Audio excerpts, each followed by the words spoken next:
Under the governor's plan, retailers would be among the first businesses allowed to reopen.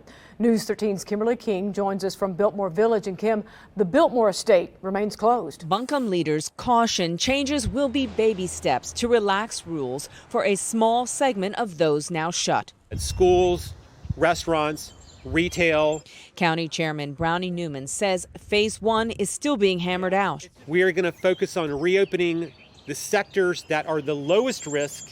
Newman says, however, the county will follow the governor's lead. We'd like to align as much as we can with the state policy while also making sure that we address our community's, distinct characteristics. The fact Asheville depends on tourism is a concern. Inviting a lot of people from outside Western North Carolina to Asheville could spark more spread of COVID-19. To that end, the adaptive response plan will include potentially hundreds more getting screened. So we are going to be ramping up a lot of additional community testing so that we'll have more data. If we do that and we continue to see that the COVID-19 cases remains low, that will enable us to go to a next phase.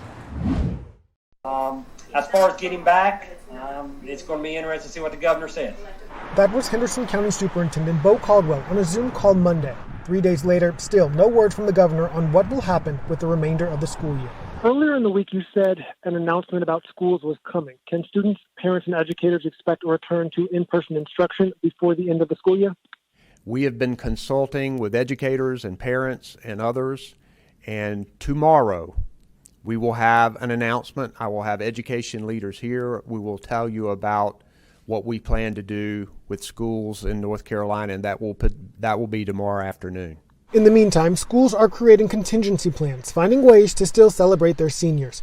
Some schools in Henderson County are passing out yard signs as a way to recognize their seniors. They also created special nameplates for social media posts. It's important for us to let them know that we're thinking of them, we love them, and we're going to celebrate them in ways that we can.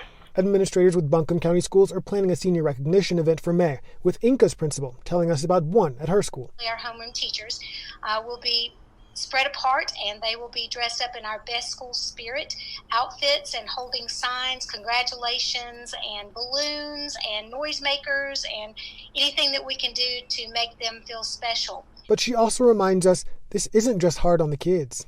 I miss it. I'm not going to lie. I miss that laughter of the ball games and just the award ceremonies that happen at the end of the year, just everything where you get to highlight your entire year. And I miss that. I miss our students.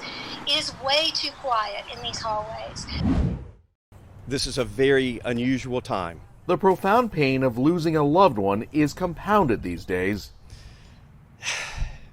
COVID cannot conquer love. It means a lot to know that we're still connected and that Lucia did connect us. At Green Hills Cemetery, a limited number of loved ones pay respects to a pillar of Asheville, Lucia Green, including granddaughter Eva Michelle. The other day I was sitting on the front porch and a ladybug just flew up and sat next to me. And grandmother's nickname was Elbug. Because of the pandemic, small services are now the norm. Son Michael imagines what the turnout could have been. Under normal circumstances without COVID, the church would be filled with people. The cemetery would be lined with cars. This is the first time Gross Funeral Home streamed a graveside service live via social media. Dale Gross says recent attendance restrictions are hard on everyone. It's tough on families. It's tough on myself and my staff having to tell families that they have to restrict themselves to 10 people. It's really hard to grieve without hugs. And although love is not canceled, it is hard to grieve independently. Mrs. Green died Saturday at the age of 90. She worked alongside late husband Paul at Wiccan Green Jewelers. They're among the entrepreneurs who revitalized downtown Asheville in the 80s. That legacy is being remembered during an unforgettable time. Virtual hugs are warm, but they're empty. And at the end of the day, love still survives. That they are right here with us, and that they always, always will be. The service closed with My Way by Frank Sinatra. And whether you witnessed that in person or online, it's likely there wasn't a dry eye in the house.